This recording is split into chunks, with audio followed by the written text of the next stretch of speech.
Hi students, and welcome to the Photosynthesis Virtual Lab. There are many different factors that can affect the rate of photosynthesis, such as temperature, light intensity, and levels of carbon dioxide. Today, you're going to be able to investigate any one of these variables to see how it affects the amount of oxygen produced by our plant right here. So, things you can change. If you want to change the temperature, you just click on the thermometer and it will change the temperature of the water. If you want to change the intensity of the light, you just slide this bar here, and here's the values here.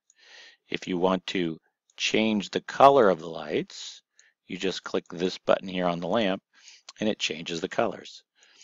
If you want to add different amounts of carbon dioxide, you just click on the carbon dioxide.